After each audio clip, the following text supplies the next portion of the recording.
여러분들께서는 지금부터 코리안 채널 TV와 함께 하십니다.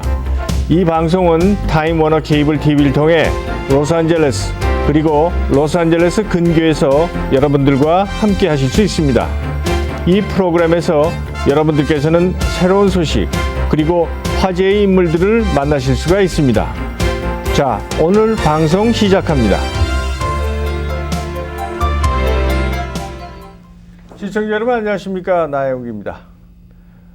독도 문제는 부시 대통령의 그 예상치 못했던 특별 지시로 인해서 이제는 대충 마무리되는 그러한 국면으로 접어들었습니다. 여러 가지 설은 나오고 있습니다만은 어쨌거나 한국의 입장으로서는 제대로 잘 가고 있는 상황이 아닌가 여겨집니다.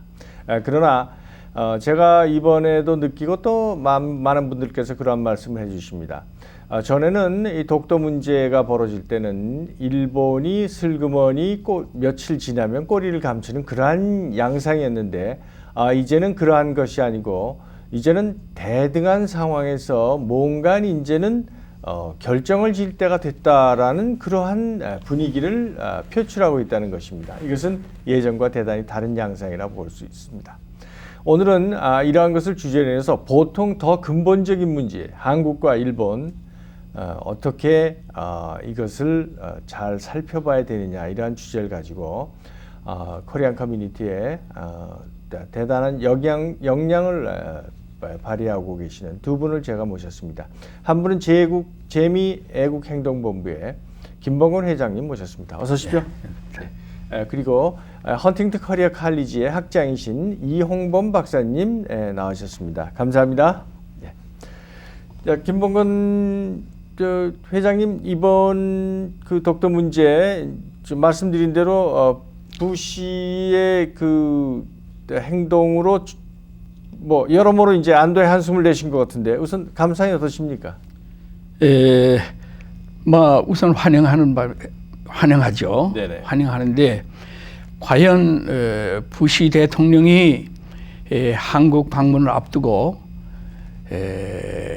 소위 한미 간의 그 소위 우호 문제가 소위 국민 감정이 한국의 국민 감정이 그 한미 간의 우호 관계를 어떻게 그걸 잘 소화하고 네. 또 이것이 부시 대통령이 한국 방문에 따르는 그 환영도가 독도를 일본 편을 드는 듯한 그러한 그 제시자가 한 대통령이 미국 대통령이 한국에 왔을 때 과연 우리 한국 국민들이 반갑게 받아들이겠냐 이러한 문제 등등이 아마 그 우리 주한 미 대사관 측에서도 상당히 논의됐을 봅니다. 그래서 여러 가지 그런 문제에 있어서 과연 부시 대통령의 한 그런 그 중립적인 얘기 그거의 어떤 일시적인 그런 그 문제로서 전락되지는 않겠느냐 하는 문제를 한번 우리로서는 짚고 넘어가는 그런 또한 계기가 돼야 될 것이다 하는 생각을 우선 갖게 됩니다. 예. 이홍범 박사님은요? 우선 그 부시 대통령의 그 결정은 상당히 그 중요한 것이고 또 환영합니다. 근데 이게 국무성의 지시를 해가지고 국무성이 소위 그 지명위원회에다가 지시한 것이 바로 그 독도 영유권에 대한 재검토, 재결정이라 볼 수 있는데 국무성이 결정하는 걸 보면은 거기에는 중앙정보국의 이사가 반영되고 또 기타 주한 미국 대사관의 이사가 반영되고 또 제7함대 기타 등등 다양한 각계각층에서 소위 그 의견이 들어가지고 국무성에 들어간 후에 거기 나중에 그 미국과 안보 회의에서 회의를 하고 대통령이 결정하고 이런 식으로 이 미국 외교 정책이 결정된다고 생각하고 있습니다.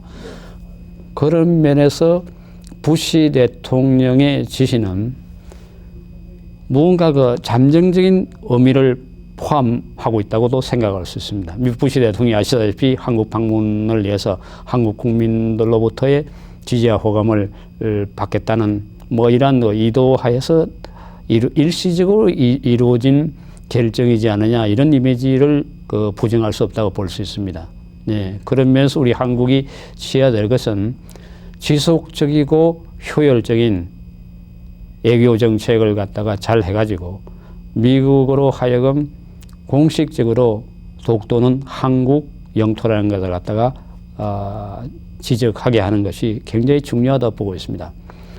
2002년, 2004년, 2005년에 중앙정보국의 그 기록에 의하면 독도는 분규 지역으로 되었습니다. 예, 지명위원회가 그걸 고쳤다 해서 중앙정보부의 보고가 아직 고쳐진 것도 아니고 미국의 학계나 정계의 공식적인 입장이 바꿔진 것도 아닙니다. 미국 정부의 공식적인 입장은 1952년 린 러스크 국무장관이 양유찬 전 주미 한국 대사한테 보냈던 답변이 지금까지도 미국 정부의 공식 입장입니다. 그것은 독도의 영유권에 대한 중립을 지탱하고 있는 것입니다. 네. 네. 근데 아까도 제가 말씀을 드렸지만 이번 독도 문제는 그야말로 연례 행사처럼 심심하면 삐쳐나오는 그런 문제라 사실 참 피곤한 일이라고 할 수가 있겠습니다. 말씀해 주신 것처럼 분규적인 그런 섬으로 찍혀 있을 정도로 예. 그렇게 전 세계적으로 알려져 있기도 한데, 그렇다면 차제 이것이 이제는 뭔가 결말을 봐야 되는 그러한 시점에 오지 않았나라는 얘기들을 이제는 많이들 하고 있습니다. 그런 면에서 일본인들의 생각은 어떤지 그런 면도 생각을 해봐야 될 것 같은데, 두 분께서는 또 일본 문제 아주 정통하신 분들이고 해서 우선 일본을 중점적으로 해서 얘기를 펼쳐나가 보기로 하죠. 김봉건 회장님께서는 일본들이 뭐 이제는 이렇게 뒤로 빼는 그러한 스타일보다는 정면치기로 나서서 뭔가 승부를 보자는 그러한 느낌이 강하다고 보지 않으십니까? 예, 그렇죠. 예. 네. 예. 일본이라는 나라는 원래 그 영토가 아주 좁지 않습니까? 네네. 예, 영토가 좁은 반면에 인구 평창은 지금 일본이 상당히 지금 1억 5천의 그 인구가 지금 평창되고 있는데, 그러나 2차 대전 이후에 미국은 일본은 많은 영토를 잃었습니다. 러시아로부터 또한 중국으로부터도 지금 영토 문제가 여러 가지 있고, 또 우리 독도라는 그런 조그마한 바위 덩어리지만은 그 바위덩어리 그 하나 자체가 문제가 아니라 그 해역이 문제인 겁니다. 해역이. 그러니 독도를 우리 한국이 차지함으로써 또 독도를 다케시마로 해서 일본이 차지하는 것으로서 그 해역에 대한 그 영토 개념이 많이 달라지죠. 그러니까 그 영토에 대한 그 의혹은 물론 어느 나라나 영토 의혹이 없는 나라가 어디 있겠습니까? 다 있죠. 그러나 일본은 더더구나 이제 그런 좁은 영토에서 그 영토 확장의 의혹이 가장 강한 나라다.